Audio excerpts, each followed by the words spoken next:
Longtemps pressenti, le Front commun PDCI RDA PPACI a été officiellement présenté ce jeudi à Abidjan, le fruit de longs mois de tractations souterraines. Que devient donc la CAPSI dans ces conditions? Quelles leçons retenir du séjour en Côte d'Ivoire du chef de l'État guinéen Mamadi Doumbouya? Et enfin, quelles conséquences du conflit israélo-iranien pour l'Afrique? C'est le menu de l'Intelligent Club de ce jeudi, l'ouverture des débats dans quelques petits instants.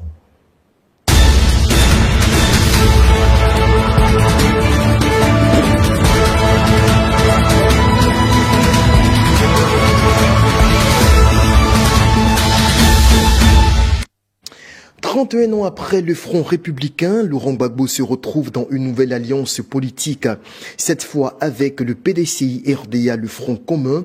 La coalition a été présentée ce jeudi en matinée lors d'une cérémonie officielle à Abidjan, avec la prise de parole des leaders des deux formations politiques. On va les écouter.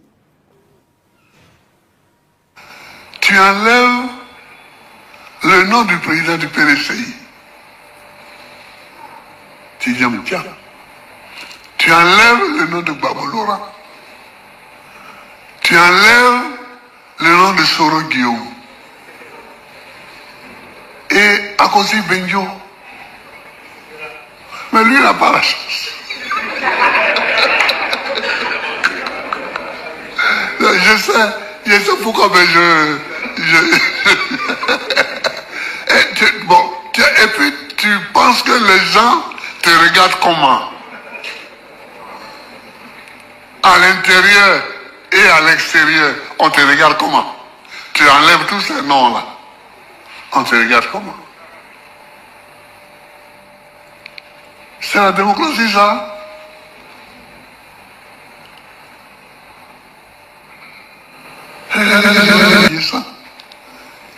Qui est le regard,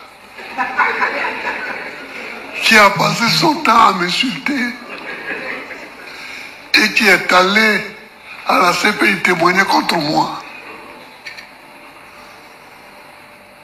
Joël Nguesson, il passe aujourd'hui au tribunal devant un juge. Vous voyez? Vous voyez?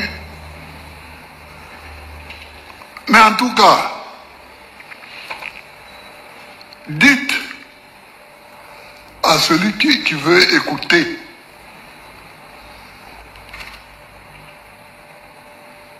que je n'abandonnerai pas le combat contre le 4e mandat.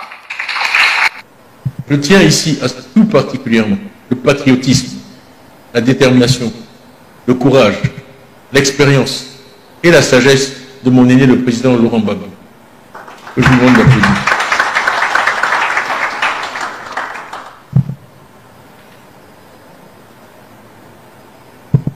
C'est lui qui, le premier, a conçu l'idée de front commun et a su mobiliser les énergies pour faire aboutir ce projet.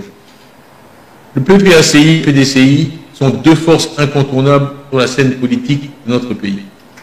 Je veux saluer ici nos équipes qui, depuis des mois, ont travaillé d'arrache-pied pour créer ce front commun, avec une mention toute particulière pour le professeur Nanou Djedje et le vice-président Akosi Benjo.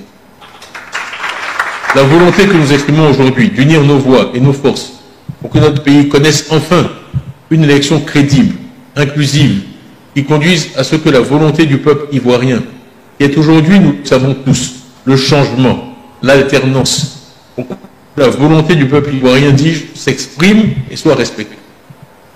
Notre front commun, sous la direction éclairée du président Gbagbo, va agir sans relâche à partir de ce jour pour garantir une élection transparente, inclusive et crédible. Ce front que nous lançons aujourd'hui vise à préserver la cohésion nationale, la paix et la démocratie. Soro Djabiga, Jean-Richard Nguesson, merci d'être là ce soir. Comme d'habitude d'ailleurs.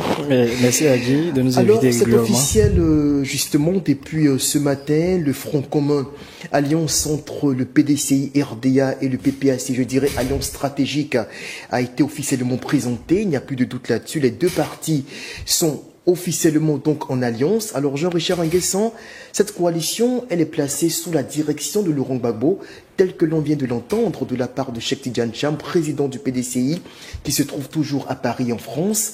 Alors quel est, selon vous, l'impact que peut avoir le Front commun dans l'évolution des choses en vue de l'élection d'octobre 2025? Ce qu'on retient, c'est que c'est un tournant assez important dans l'histoire politique de la Côte d'Ivoire parce que c'est deux partis qui, idéologiquement, sont opposés mais qui ont décidé de se mettre ensemble. On sait plus ou moins que les différents leaders, que ce soit le président Cham ou encore le président Laurent Gbagbo, on connaît leur réalité aujourd'hui vis-à-vis de la loi, vis-à-vis du fichier électoral, vis-à-vis du processus électoral. On sait leurs griefs. Et aujourd'hui, lorsqu'ils se mettent ensemble, c'est pour plus ou moins dénoncer l'attitude non seulement du pouvoir, et puis dénoncer le processus électoral. Maintenant, quel sera l'impact de ce front commun? On attend de voir. Est-ce que, à quelques mois des élections, puisqu'on connaît plus ou moins les griefs qu'ils ont, non seulement la révision de la liste électorale, l'audit de la CEI, du fichier électoral, la refonte de la commission électorale indépendante, est-ce qu'à quelques mois des élections, ces différentes considérations ou critiques qu'ils ont vis-à-vis du processus électoral vont être prises en compte par le pouvoir en place? On attend de voir, c'est là qu'on parlera véritablement de l'impact de ce front commun. Mais déjà, je pense que c'est un tournant assez important dans l'histoire de la Côte d'Ivoire. Soro Djaliga, la coalition est enfin née. On a longtemps supputé sur ce plateau autour d'une probable alliance entre le PDCI et le PPAC. Aujourd'hui, les choses sont faites. L'histoire vous a donné raison. Vous parliez d'un rapprochement stratégique qui était en train de s'opérer de façon souterraine et aujourd'hui, c'est chose faite. Alors là-dessus, est-ce que vous pensez que maintenant que c'est officiel, le Front commun peut-il véritablement peser dans l'évolution de l'attitude du pouvoir en place dans l'abordage du processus électoral? Oui, c'est une évidence. Nous avons trois grands partis qui sont opposés et deux partis décident de se mettre ensemble. Il est clair que le troisième parti sera mis en minorité. Quand on connaît la force de frappe, la force en minorité, mais il détient quand même les leviers du pouvoir d'État. Oui, mais personne, je dis bien personne dans le monde entier ne peut défier le peuple. On ne peut pas défier la démocratie. Mais le peuple, c'est qui? Après, le RHDP aussi a une partie du peuple avec lui. Oui, mais la majorité se trouve du côté de l'opposition, c'est indéniable. Même si on parle ici des calculs mathématiques, depuis l'élection de 2010 jusqu'à maintenant, les choses vont prouver que l'opposition... Mais est-ce que les élections locales précédentes de 2021 et 2023 n'ont pas démontré que le RHDP a la majorité au vu des sièges qu'il occupe au niveau de à ce niveau-là, il faut nationale. rappeler que le RHDP a remporté plus de 123 municipalités. Et c'est ce que continue justement ces élections du parti au pouvoir. Ces élections dont vous parlez ont été contestées par l'opposition. Contesté, mais elle a quand même réussi à avoir 34 je viens, il se base sur des régions. chiffres, il se base sur des chiffres dont la crédibilité a été bottée en brèche, a été rejetée, a été contestée. Quand on regarde les découpages administratifs qui ont été faits après l'élection du président Alassane Ouattara, on comprend que ces découpages ont été faits pour favoriser l'implantation du RHDP sur plusieurs localités à l'intérieur, pour multiplier ses comités de base, pour multiplier ses bases sociologiques. Donc on comprend que ces élections locales là ont multiplié les postes de députation du RHDP. Donc ne vous fondez pas sur ces élections. Alors est-ce qu'à l'heure actuelle, Laurent Gbagbo Cham, aujourd'hui, unis dans une même coalition, c'est vrai que ça avait été déjà tenté précédemment avec le président Henri Konan Bédié en 2021, au retour de Laurent Gbagbo d'exil. Alors là, aujourd'hui, le PDCI et le PPACI sont dans une alliance formelle. Concrètement, qu'est-ce que fait le RHDP aujourd'hui? C'est vrai, vous dites que l'opposition, en tout cas ces deux partis, ont une force de mobilisation supérieure d'après votre lecture au pouvoir en place, mais dans les faits, en quoi est-ce que leurs revendications peuvent influer l'attitude du pouvoir en place, d'autant plus que l'on sait, la CEI ne fait que le rappeler, le délai pour l'exécution d'une nouvelle RLE est carrément dépassé. Il faudra attendre après l'élection présidentielle. Il y a donc très peu de chances pour que les demandes de ces différents leaders puissent aboutir. Tout va se jouer dans le rapport de force. Je l'ai dit tout à l'heure, quand on a trois entités qui se combattent et que deux entités majeures se mettent ensemble, c'est dit que l'autre entité sera forcément mise en difficulté. C'est vrai qu'aujourd'hui, le RHDP est le parti au pouvoir. Le RHDP détient tous les leviers, l'appareil judiciaire, l'armée et tout ce qu'on peut imaginer. Mais il y a un élément qui est puissant. Que après, on dit de l'armée et de la justice qu'elles sont indépendantes. Oui, on dit voilà. Donc, je voulais dire tout à l'heure qu'il y a un élément qui est clair, qu'il ne faut pas négliger, c'est le peuple. Lorsque le peuple se mobilise, il est difficile de lui tenir tête. Et l'histoire a démontré dans bien des pays dans le monde entier que lorsque le peuple décide de se mobiliser, les choses vont vraiment très rapidement. Vous comprenez? Le PDCI et le PPACI ont des histoires. Chacun de son côté a impacté la Côte d'Ivoire de par ses leaders d'abord qui les incarnent. On prend le cas de Laurent Gbagbo. Depuis le début de l'année 2025 jusqu'à maintenant, Laurent Gbagbo n'a cessé de mobiliser toutes les bases qu'il a visitées avec les différents concepts qu'il a initiés. Il a initié le Kokoko. Après, nous avons eu le mouvement Trop c'est trop qui est venu dernièrement. Absolument. Avant ça, il a lancé. Qui fédère justement le avant PDCI. ça, il a lancé l'appel de Beaunois. Et tous ces concepts ont connu l'adhésion de plusieurs structures, de plusieurs entités. Aujourd'hui, nous avons appris que après l'appel de Beaunois, il y a au total 38 partis politiques et organisations de la société civile qui ont adhéré. C'est des choses qu'on ne savait pas. Mais chaque fois qu'on me posait la question, je revenais sur la même chose et disais que l'appel de Beaunois n'est pas tombé dans l'oreille d'un sourd. Et effectivement, nous avons eu la confirmation aujourd'hui. Absolument. On y reviendra certainement. Alors, on a le confrère camerounais Raoul Christophe Bia qui intervient depuis Yaoundé sur le sujet. Et pour lui, il semble justement vous rejoindre, Soro Djabiga. Il pense, disons, il est convaincu que cette alliance aujourd'hui créée entre le PDCI et le PPACI peut conduire à une inflexion de la position de l'autorité politique qu'est le chef de l'État dans l'engagement d'un processus beaucoup plus souple en vue de la réintégration des principales figures de l'opposition dans la liste pour la présidentielle. Bonsoir Raymond Adi et bonsoir à tout le panel. Alors, il est vrai que l'actualité politique ivoirienne intéresse de plus en plus toute l'Afrique. Vous savez qu'il y a une grande échéance électorale présidentielle qui arrive je crois chez vous, c'est en octobre prochain, octobre ou septembre. Peut-être je peux me tromper de mois. Toujours est-il que après l'élimination, c'est comme ça que nous on l'a perçu depuis l'Afrique centrale, de Laurent Gbagbo, du PPACI et de Tidiane Thiam du PDCI, on s'est dit, qui donc pour affronter le candidat du RHDP d'Alassane Ouattara? Si tout porte à croire que le président sortant, son excellence Alassane Ouattara, sera candidat à sa propre succession, qui pour le challenger? Ça c'est la question. Donc, à partir du moment où les deux poids lourds de l'opposition qui auraient pu faire office d'épouvantail, entre guillemets, à la candidature d'Alassane Ouattara, ont été écartés, selon le conseil électoral. On peut donc se poser la question de savoir qui donc face à Ouattara. Et donc la rencontre, puisqu'il s'agit de ça, entre ces deux poids lourds, ces deux partis, aujourd'hui suscite donc de l'espoir au sein de l'opposition. Cette opposition dont on qualifie de moribonde, peut-être parce qu'elle n'ayant pas suffisamment d'armes pour renverser l'orgue RHDP, on s'est dit, si Gbagbo et Tidiane Thiam s'unissent et qu'ils proposent un candidat qui fera le consensus de l'opposition, cela peut sérieusement inquiéter le RHDP et peut de nouveau relancer le jeu politique et intéresser les observateurs de l'extérieur que nous sommes. Et donc cette rencontre aujourd'hui suscite de l'espoir au niveau de l'opposition ivoirienne. Maintenant, vous dites qu'il y a la plateforme, comme disait Tidiane Thiam du PDCI, qui n'a pas été associée à cette rencontre. Attendons de voir. Moi, je m'éviterai de tirer des conclusions actives par rapport à cela. C'est une première rencontre entre Laurent Gbagbo et Tidiane Thiam. Il faut que les deux hommes se parlent. Il faut qu'on nous dise ce qui ressort de cette concertation politique de haut niveau. Est-ce que les deux partis se mettent ensemble pour trouver un consensus et présenter un candidat unique de l'opposition en associant d'autres forces de l'opposition? Ça, il faudra le savoir. Mais toujours est-il que dans une analyse beaucoup plus directe, c'est une très bonne chose que Gbagbo et Tidiane Thiam se mettent ensemble.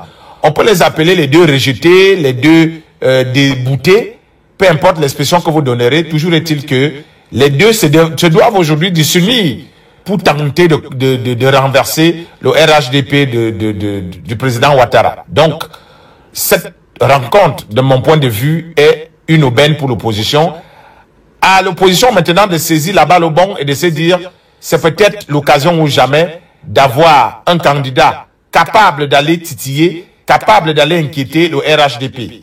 Il ne faudrait pas qu'à la dernière minute, qu'on en a vu comme ça partout en Afrique, l'opposition qui se met ensemble et puis à la dernière minute, on ne sait pas trop comment ça se passe.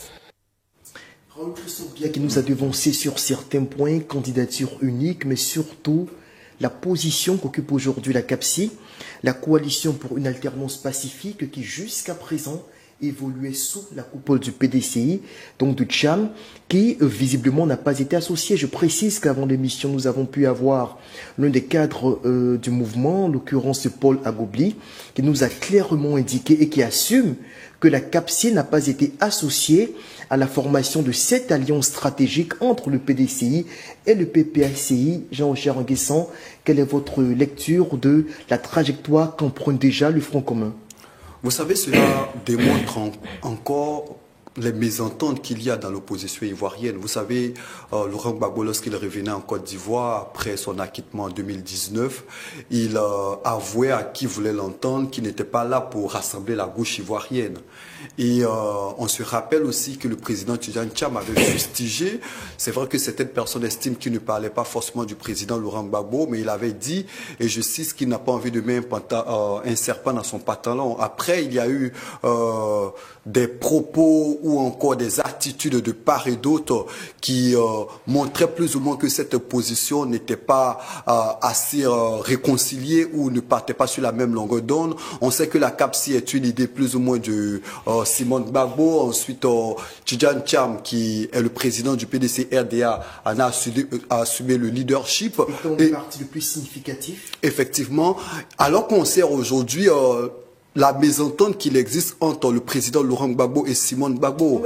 Cela de vous demander qu'est-ce qui a bien pu faciliter, sinon motiver ce rapprochement entre ces deux grands partis. Vous le soulignez à l'instant, il y a eu un moment de distanciation après la mort du président Henri Konan Bédié, qui était dans une sorte de velléité d'alliance avec Laurent Gbagbo. Quand il part, Tcham reprend l'appareil politique du PDCI. Rien de concret ne se fait. Il y a une sorte d'éloignement justement entre le PDCI et le PPACI. Aujourd'hui, l'alliance est formelle, visiblement mieux consolidée qu'au temps d'Henri Konan Bédié. Mais qu'est-ce qui est à l'origine de ce rapprochement-là? Raoul Christophe l'a bien signifié, deux personnalités qui aujourd'hui sont rejetées de la liste électorale, qui dénoncent le processus électoral, qui dénoncent l'attitude du parti au pouvoir. Au regard de ces différentes situations, ils ont décidé de se mettre ensemble. Après, le président Tidjane Tcham portait déjà une coalition. Vous avez évoqué cette situation. Maintenant, ça sera l'implication ou l'accompagnement de cette coalition où on retrouve plus de 25 partis politiques qui ont fait des manifestations ensemble, qui ont tenu des conférences de presse ensemble. Quel sera le sort de cette coalition quand on sait que même dans cette déclaration, le président Laurent Gbagbo n'a pas osé prononcer le nom de Charles Blé Goudé. On sait les mésententes qu'il a eu avec Pascal Affi Nguessan. On sait plus ou moins les problèmes qu'il y a avec certains leaders de la CAPSI. On attend véritablement de voir. C'est vrai qu'aujourd'hui, le PDC-RDA est un parti assez important qui décide de faire front commun avec le PPACI. Gbagbo l'a dit, n'a pas comment on va le dire, de collaboration ou d'alliance contre nature. On attend de voir si véritablement cette alliance-là va payer. Est-ce que le PDCI, qui a décidé de marcher dans l'ombre du président Laurent Gbagbo, va aller jusqu'au bout de cette action? On attend de voir et je pense que les semaines à venir vont nous éclairer beaucoup plus sur la question.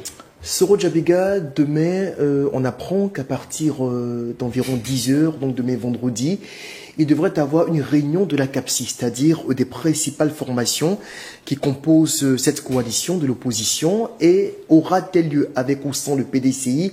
À l'heure où nous sommes, nous ne pouvons pas l'attester puisque nos sources à l'intérieur du mouvement elles-mêmes ne sont pas situées sur la participation ou non de l'ancien parti au pouvoir. Toujours est-il que à la CAPSI, on estime ne pas avoir été associé et on semble s'inquiéter de l'allant des choses aujourd'hui avec cette coalition parallèle qui naît entre le PDCI et le PPACI, d'autant plus que l'on sait la rancœur que semble garder Laurent Gbagbo à l'endroit de Charles Blé Goudé, dont il a encore évité de prononcer le nom lors de son intervention aujourd'hui.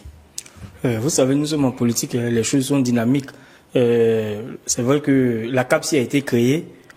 Après, il faut reconnaître que la CAPSI a été créée après l'appel de Beaunois. Et tout le monde dans l'opinion a interprété de diverses manières. Mais pour la plupart, les gens disaient que l'appel est tombé dans l'oreille d'un sourd et que le PDCI n'a pas répondu à l'appel, tout et tout.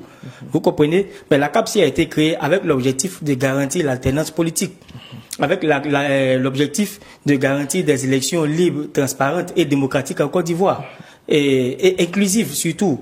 Et après la création de la CAPSI, qu'est-ce qu'on voit? La radiation de Tidjane Thiam sur la liste électorale. Est-ce qu'on va déduire que la CAPSI a échoué? Est-ce qu'on va déduire que la CAPSI n'est pas assez solide ou n'a pas les coudées franches pour pouvoir mener ce combat-là? Mais toujours est-il que quelques mois ou quelques semaines après sa création, le PDCI se dégage tout seul pour aller s'allier avec Laurent Gbagbo. Justement, pensez-vous que le PDCI vient de rejoindre l'appel de Beaunois tel que le stipule notre thème? Oui, le PDCI répond à l'appel de Beaunois. Je l'ai déjà dit. Je ne crois pas que le PDCI puisse répondre. L'appel de Beaunois, tout le monde s'est focalisé sur la réponse formelle et institutionnelle des partis politiques de l'opposition. C'était un appel qui avait été lancé à tout le monde, à chaque individu, à chaque entité. Et je vous ai dit qu'il y a sur ce même plateau qu'il n'y avait pas de délai de réponse. Je l'ai dit sur ce plateau. Donc on ne savait pas ce qui allait se passer. Le PDC, Laurent Gbagbo a lancé cet appel. Et après, il allait plus loin en lançant le mouvement Trop c'est trop. Là, il a été bien précis et il a ciblé, il a touché des choses. Il a dit ceux qui sont mal payés, ceux qui ont vu les salaires bloqués, ceux qui ont vu leurs maisons démolies, ceux qui ont vu leurs droits bafoués, ceux qui sont radiés de la liste électorale. Il l'a spécifié maintenant. Donc l'appel de Beaunois, ça ne visait pas spécifiquement les partis de l'opposition ou les partis de la gauche. Donc on peut dire de là que le PDCI a répondu à l'appel de Beaunois. Je vais vous faire remarquer deux choses. Ce matin, le PDCI va à cette rencontre-là sans les membres de la CAPSI. Cette rencontre, il faut dire que cette rencontre-là a été goupillée, a été dirigée, organisée par le PPACI. Le mouvement Trop c'est trop, c'est l'initiative du PPACI. Au dernier meeting du PDCI, c'était encore sans la CAPSI. Ça fait 2 événements majeurs que le PDCI organise sans la CAPSI. Le PDCI n'est pas allé s'enfermer dans la CAPSI. Comme son nom l'indique, c'est une alternative. Mais ça ne veut pas dire que le PDCI est fermé à d'autres propositions ou à d'autres ouvertures. Alors comment est-ce qu'en 30 secondes, Soro, comment est-ce que vous entrevoyez l'avenir de la CAPSI justement dans la nouvelle dynamique qui est en train de prendre forme? En termes de rapport de force, nous sommes tous conscients que la CAPSI, outre le PDCI, ce sont des partis minoritaires, des partis insignifiants entre griffes. La seule option qui leur reste, c'est de s'aligner. C'est de s'allier parce qu'aujourd'hui il y a un grand noyau qui s'est formé, c'est le noyau. Il y a quand même Charles Blé Goudé qui a des militants qui bon, ça reste à voir. Quand on parle de la force de mobilisation ou du potentiel politique de Charles Blé Goudé, je dis toujours, il ne faut pas associer son potentiel d'hier à celui d'aujourd'hui parce que les contextes ont radicalement changé.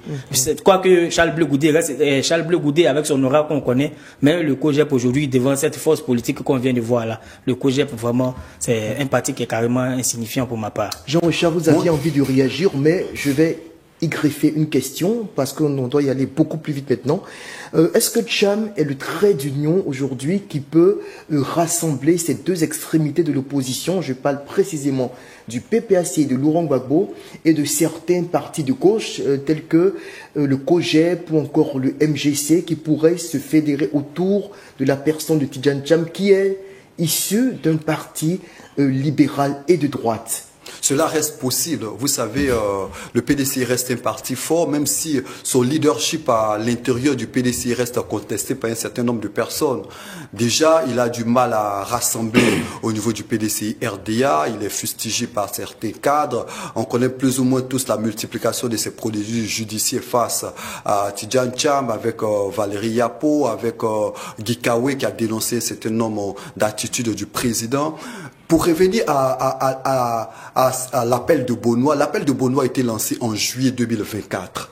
Et plusieurs partis politiques ont été notamment rencontrés et on sait que la plupart des réunions ont été des réunions qui n'ont pas porté du fruit. Et moi, je suis assez surpris qu'aujourd'hui, cet appel-là a été dénoncé par certains qui estimaient que c'était un appel que le président Laurent Gbagbo lançait tel un père. C'était un appel qui se voulait non seulement condescendant, mais un peu paternaliste. C'est en cela que certains partis politiques n'ont pas répondu à cet appel. Finalement, le PDCI semble s'y retrouver aujourd'hui. Étant conscient de cette situation, finalement, le président Laurent Gbagbo, la gestion étant conscient de cette situation, il confie la gestion, il reconnaît. Non, étant conscient de cette situation, le président Laurent Gbagbo essaie d'évoluer dans son argumentaire. C'est-à-dire en parlant aujourd'hui du mouvement Trop c'est trop, en parlant des opprimés, en élargissant le champ. Et je pense qu'il a été conscient que le premier discours n'a pas été forcément bien fait, n'a pas forcément accroché.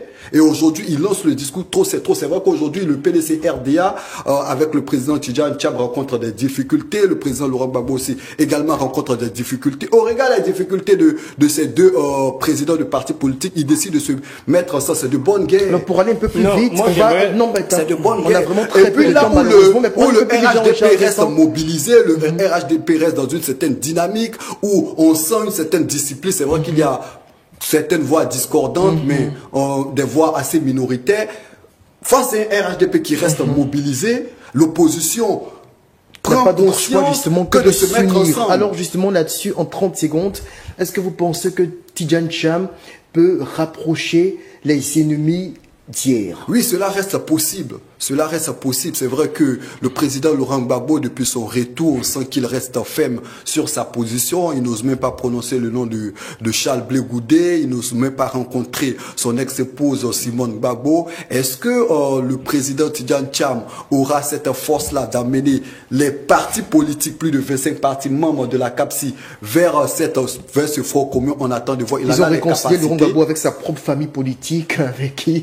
Ah oui, on attend c'est quand même paradoxal que ce soit le PDC-RDA qui semble reconstituer le FPI d'hier qui lui a fait subir suffisamment de misère durant les années 90. Soro Djabiga, je vous laisse la parole pour entamer le second sujet, puisqu'on va maintenant revenir sur le séjour en Côte d'Ivoire du chef de l'État guinéen Mamadi Doumbouya, qui a effectué une visite dans notre pays et il a salué l'exemplarité de la Côte d'Ivoire en termes de stabilité politique et économique. Alors, vous aviez envie de réagir, justement, à Jean-Richard, vous allez peut-être enchaîner, mais assez rapidement.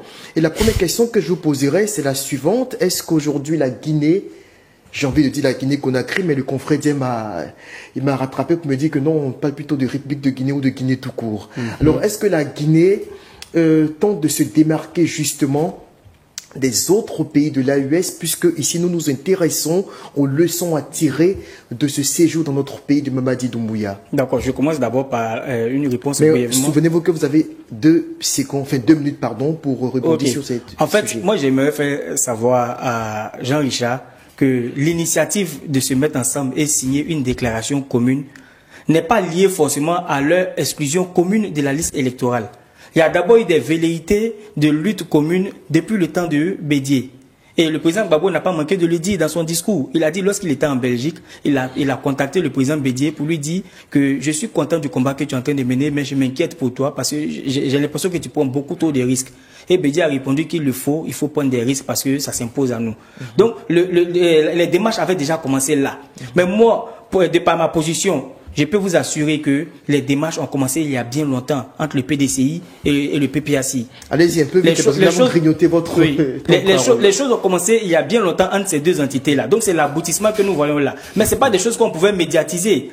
Il fallait consolider les deux alliances, il fallait s'entendre sur un certain nombre de choses. Et aujourd'hui, je peux vous dire que cette alliance-là a un grand chemin à faire à Côte d'Ivoire. Cette alliance va beaucoup impacter l'histoire de la Côte d'Ivoire parce qu'ils ont préparé, ils ont assuré les bases d'abord de l'alliance avant de venir faire la signature comme on l'a vu. Donc ne pensez pas que c'est parce qu'ils sont forcément radiés de la liste électorale que ça s'impose à eux qu'il faut se mettre ensemble. Non, ça a été déjà pensé par le président Bédié et le président Gbagbo il y a bien longtemps. Alors, est-ce que Mamadi Doumbouya, là, on change carrément de sujet? Oui. On vous ramène la balle au centre.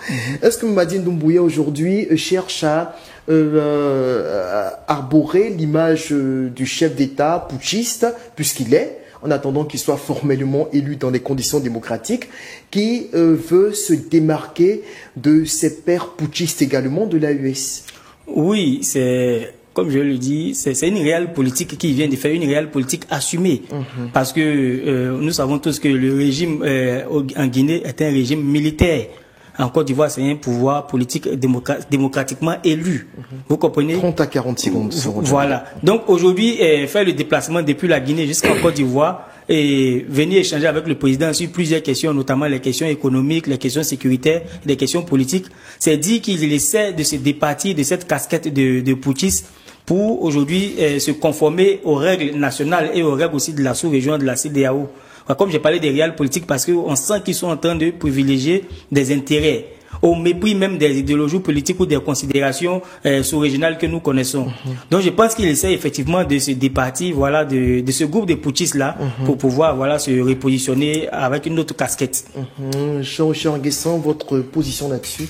Moi, au-delà des questions politiques qui ont été relayées par la presse, non seulement nationale et internationale, on note qu'il y a eu des accords qui ont été signés, notamment il y a plusieurs accords stratégiques, fourniture mensuelle de produits pétroliers. Vous savez qu'il y a eu une explosion du dépôt de carburant. J'allais justement vous poser la question en second lieu, mais là d'abord vous demandez par rapport, comment est-ce que d'abord vous interprétez cette démarche de Doumbouya? Il vient en Côte d'Ivoire, il est le seul parmi les 3 premiers auteurs de coups d'État de ces dernières années à coopérer avec la CEDEAO.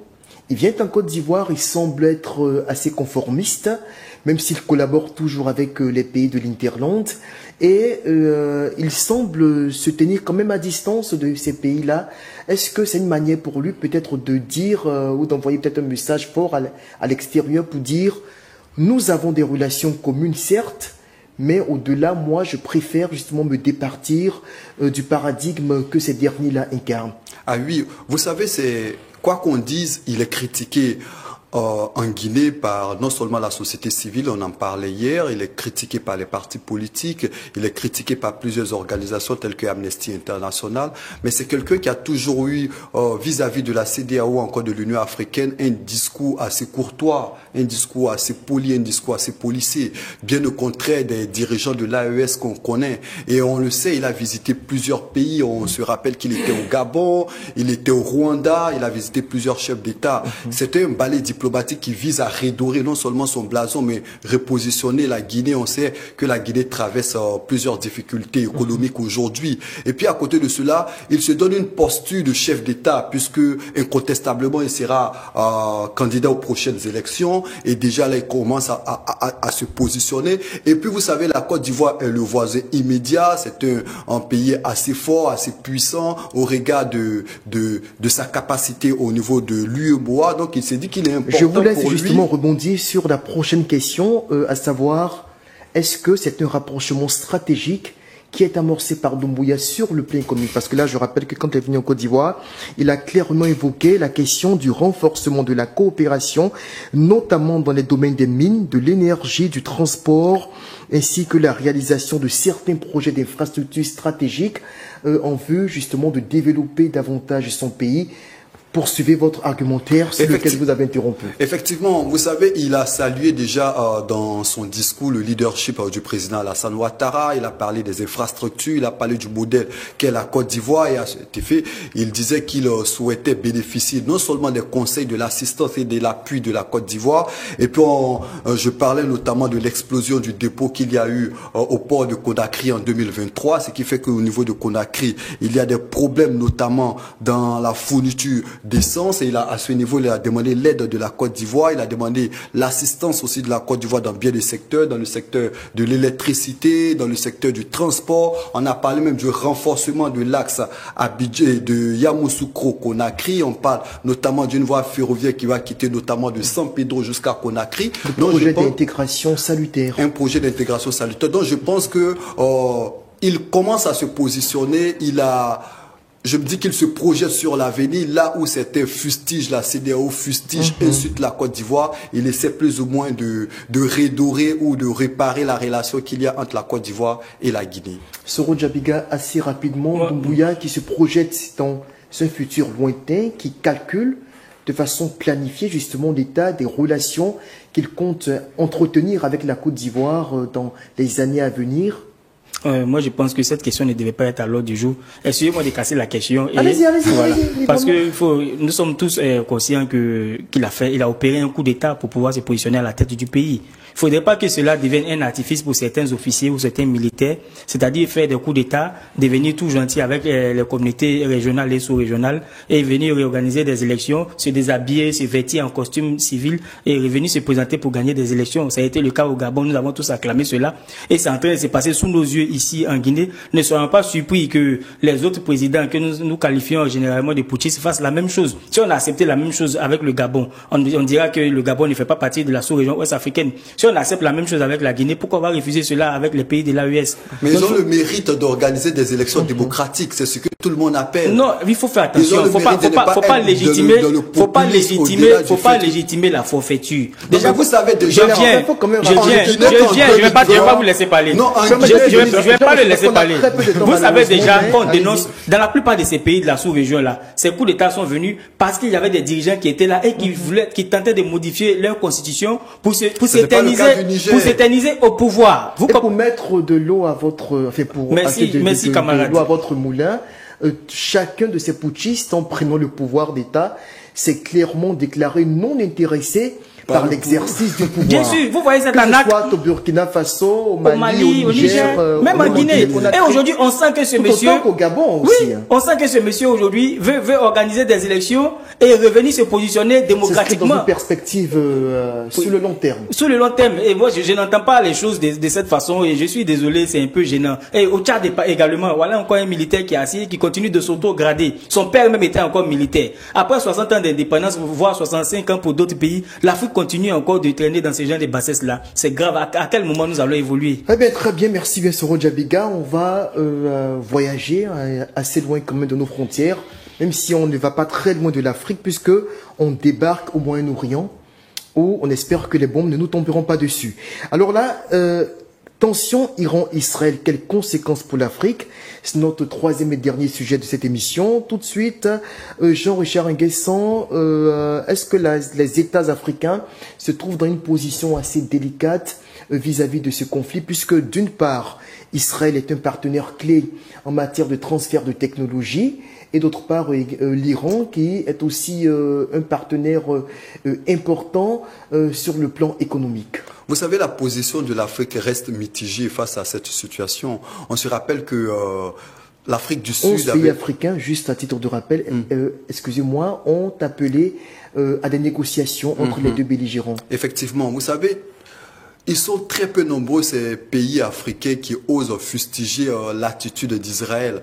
C'est vrai qu'on a vu l'Afrique du Sud qui a dénoncé le comportement d'Israël lorsqu'il y avait les bombardements dans la bande de Gaza. Mais aujourd'hui, face à cette situation, il est important pour l'Afrique de se prononcer.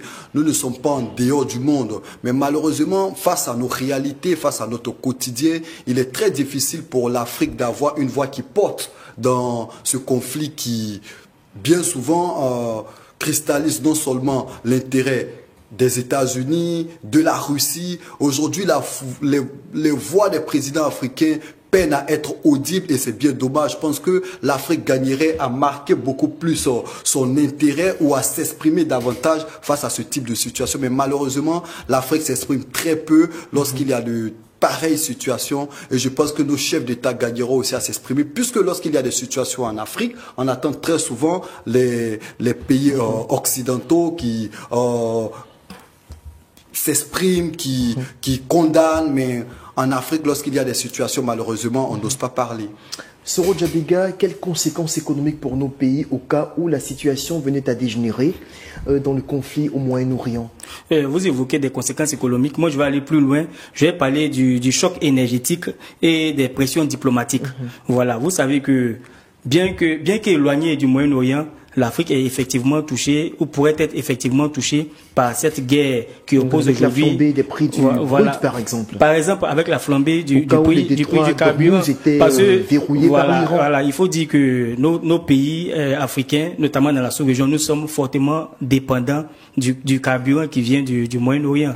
Donc aujourd'hui, avec cette guerre-là, il serait difficile pour nous de nous approvisionner et même si on arrive à s'approvisionner, il est clair que les prix vont connaître une certaine flambée. Parce que s'il y a crise au niveau mondial, c'est clair que l'Afrique sera durement impactée. Durement impactée. Nous avons vu déjà la crise avec l'Ukraine et la Russie, avec le manque de blé, le manque d'engrais que nous avons connu, c'était un peu compliqué.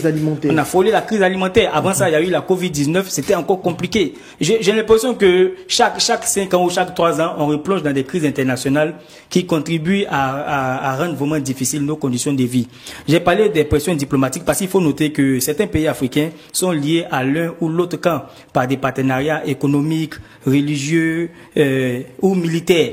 Religieux parce qu'il faut dire que voilà, l'Iran c'est un pays islamique, un pays musulman disons, parce que bon, il y a des tendances, on va pas rentrer dans ces considérations. Ah oui, mais islamique, voilà, un pays qui a certainement des alliances ou des partenariats avec d'autres pays de la sous-région, voilà, comme le Mali, pourquoi pas la Côte d'Ivoire, la Guinée, tout ça. Et ces partenariats là peuvent être influencés par cette guerre aujourd'hui que le pays connaît. C'est pas une petite guerre. Même au-delà, l'Iran se situe dans ce qu'on appelle le bloc de l'Est, donc allié à la Russie et à la Chine. Voilà, et on voit clairement bien entendu. au niveau de l'AES, on semble plutôt favorable à la cause iranienne. Oui, plus globalement, c'est ce qu'on voit, c'est ce qu'on entend sur les réseaux sociaux. De plus en plus, les ressortissants de l'AES manifestent leur soutien à l'endroit de l'Iran. Malheureusement, comme je l'ai dit, et tout le monde le sait, le monde est bipolarisé aujourd'hui. Et il y a deux blocs qui se font face. Et aujourd'hui, les petits pays de la sous-région ouest africaine ont pris parti. Bon, la Côte d'Ivoire, on ne sait pas encore quelle est la position de la Côte d'Ivoire. Mais je vais dire que, effectivement, cette guerre a forcément des conséquences économiques, militaires, diplomatiques sur nos pays. Et c'est clair. Pour le moment, on ne le sent pas parce que la crise vient de commencer. Nous sommes au 7e jour, en espérant qu'elle prendra fin très rapidement. Voilà. Jean-Richard, vous estimiez tout à l'heure qu'il fallait que l'Afrique donne plus de voix dans ce genre de situation. Mais il faut le dire clairement, notre Afrique ne pèse pas. Nous ne pèsons pas économiquement, nous sommes pratiquement marginaux dans le commerce mondial. Et quand on parle même en termes de réponse militaire, l'Afrique est inexistante. Figurez-vous, ce que l'on observe aujourd'hui comme antagonisme en termes de frappe entre l'Iran et Israël, quelle que soit la fébrilité dont peut faire preuve l'un ou l'autre des belligérants, mais c'est inimaginable pour un pays africain. Est-ce que dans ces conditions, on a nos voix qui portent? C'est vrai, on essaie de s'affirmer, on revendique plus de place dans le concert des nations, mais objectivement, est-ce qu'on a la capacité, la légitimité nécessaire? Parce que c'est celui qui a les capitaux qui a droit à la parole. Mais au-delà de cet aspect, il faut que l'Afrique se donne de l'importance. Vous savez, dans l'histoire des nations... Nous disposons de quoi pour pouvoir nous donner de l'importance? Non, mais l'Afrique, c'est plus de 50 pays. Et je pense que... Vous allez réagir tout à l'heure. Ensemble, on est incontestablement plus fort. Mais malheureusement, ce qu'on observe très souvent en Afrique, c'est qu'on est divisé. Vous observez même avec la situation de l'AES, au niveau de la CEDEAO, qui peine à résoudre ce problème, au niveau de l'Union africaine, qui peine à avoir une certaine emprise ou à impacter certaines situations dans un certain nombre de pays. Au regard de ces situations-là, c'est très important. Même l'Union africaine ne peut même pas influer sur les propres problèmes de l'Afrique. En interne, c'est pas à l'extérieur qu'on va se faire entendre. C'est à ce niveau-là qu'il y a un problème. Et aujourd'hui, il faut que l'Afrique démontre plus sa présence sur l'échiquier international. Soro Djabiga, je vous laisse réagir parce que là, vous disiez, vous retorquez à Jean-Richard. Sur la base de quoi? Jean-Richard le rappelle. Même nos propres instances en interne ne sont même pas audibles par les gouvernements africains. Ah oui. Nos propres instances dépendent financièrement de l'aide extérieure. Nos organisations sous-régionales dépendent des financements extérieurs. Lorsqu'on veut mener une opération militaire à l'intérieur du continent, nous sommes obligés de les consulter. On cherche les fonds en France, aux États-Unis, partout. Bon, dans ces conditions, qu'est-ce que l'Afrique peut dire à Israël, à l'Iran, quand on sait que Israël dépense au quotidien au minimum 300 millions de dollars pour sa campagne militaire aérienne sur Téhéran et que l'Afrique n'a même pas peut-être l'équivalent d'un seul avion militaire depuis le déclenchement de cette guerre, nous avons vu de grandes puissances prendre la parole et qui ont été écoutées. Quand la Chine parle, on l'écoute. Parce que c'est l'une des 2 ou 3 même encore difficilement. Oui, mais difficilement. Alors que c'est l'une des plus grandes puissances économiques et militaires vient de se voir écarté. Quand Poutine prend la parole également, il est un peu écouté relativement. Même si on l'écarte. Donald Trump prend la parole, il réagit. le président Macron réagit. Parce que ces puissances ont soit l'arme atomique, ou ce sont des puissances économiques, je ne sais pas. Mais même en la Afrique, France est marginalisée. Aujourd'hui, en Afrique, dans la sous-région, vous pouvez me dire combien de pays combien de pays disposent de la bombe atomique. Vous savez, on considère ces éléments-là pour pouvoir vous donner du poids à l'international. Quand vous voulez prendre la parole, on vous demande qu'est-ce que vous avez. Vous disposez de quoi pour pouvoir prendre la parole dans le Conseil des Nations ou dans la crème des grandes puissances internationales. Qu'est-ce que la Côte d'Ivoire peut dire? Le budget de la bombe atomique dépasse même le budget de certains pays. Qu'est-ce qu'on peut dire? Non, on ne peut pas. C'est une réalité. Vous avez évoqué quelque chose qui est réel. Nous savons que nous sommes des petites nations qui sont en train d'émerger. Ce qui est bien pour nous, ce qu'il faut pour nous, c'est de se mettre ensemble. Ensemble, on pourra favoriser le panafricanisme vrai et multiplier l'interconnexion au plan commercial, au plan économique et favoriser, pourquoi pas, notre éclosion. Sinon, dans ces conditions-là, on ne sera jamais respecté. Nous sommes interdépendants. Nous sommes dépendants, tributaires des ressources naturelles de ces pays-là. Nous sommes tributaires de leur financement. Même de leurs produits, on ne peut même pas fabriquer ici des véhicules, des télévisions, des téléphones portables, même des aiguilles. On importe pas mal de choses. Pourquoi vous pouvez m'expliquer pourquoi ils vont nous écouter? Vous savez, l'organisation de l'unité africaine qui s'est muée en UA est l'une des plus vieilles organisations. Et je pense que cette organisation-là doit se donner les moyens de s'exprimer dans les conflits à l'international. Et si aujourd'hui l'Union africaine peine à s'exprimer, à avoir une voix qui porte, c'est qu'on a tous échoué. Et c'est bien dommage. Mais c'est clair qu'on a échoué, c'est un constat, c'est malheureux de le dire, mais c'est la vérité. Sur ce, Jean-Richard Nguessan, vous savez ce que vous avez à faire, notre revue de presse que nous dit la presse ivoirienne ce jeudi 19 juin 2025. Merci. Ouvrons cette revue de presse comme de coutume avec l'intelligent d'Abidjan qui revient sur l'interview de Amédée Kofi Kwaku qui est le président du comité d'organisation du congrès.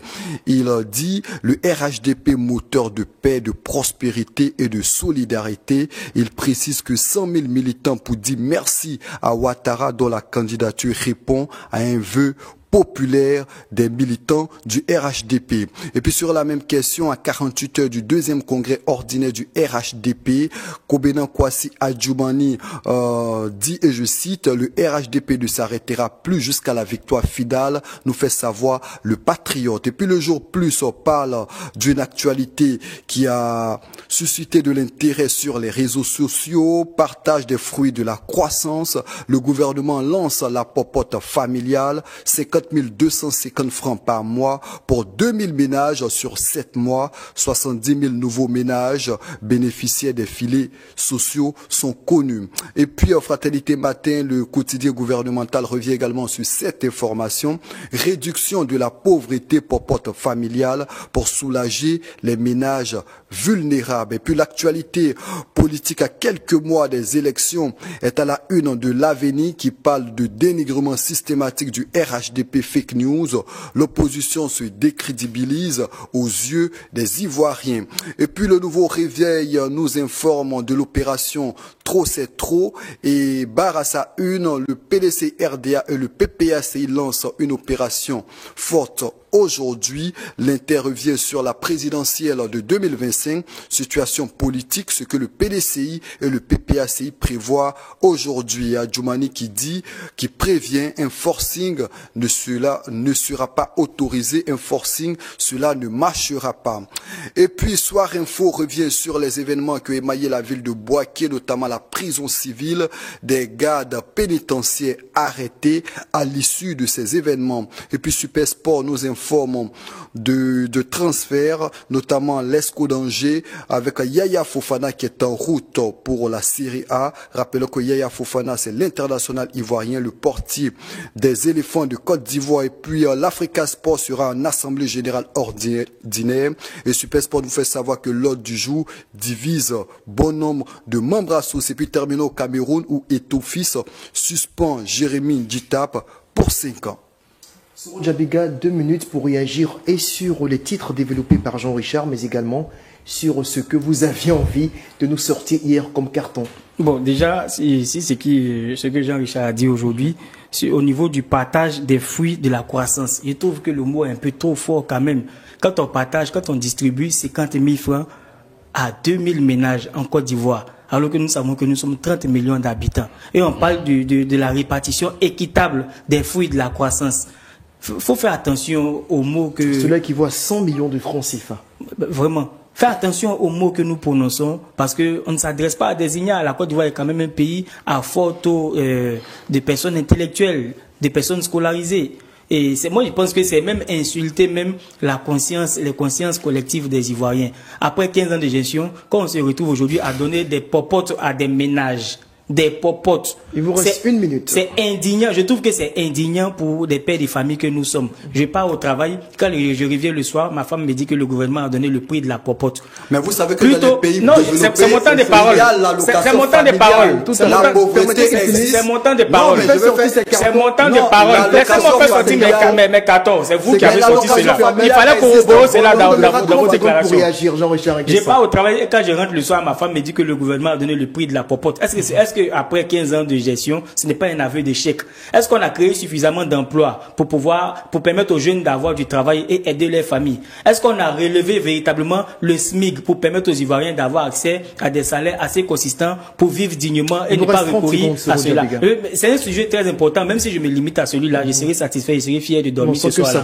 Voilà. Donc je pense que c'est un peu humiliant. Non seulement 50 000 francs, c'est très peu, et de deux, le gouvernement depuis l'an passé avait annoncé 1 milliard pour la jeunesse, 1 milliard par jour. Même si on se limite avec ces 1 milliard là par jour, je vous jure qu'on aurait pu atteindre un très bon résultat et on aurait vraiment évité 1 milliard reconverti en projet.